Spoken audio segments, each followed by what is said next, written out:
Hi, maayong buntag mga amigos, amigas. Good morning, Philippines. Good evening, America. And in Asia country and Vietnam. I have lots of followers in Vietnam, in the Philippines, and also in America, some in India. So, umpisahan na natin ang pag-bake mamaya para titikman natin kung ano talaga ang lasa ng ating special Cebuano torta.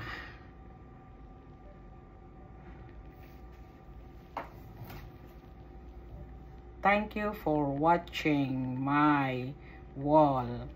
Sana mag-iwan naman kayo ng bakas sa aking wall kung nagustuhan ninyo ang aking recipe ngayon, ang special Cebuano torta.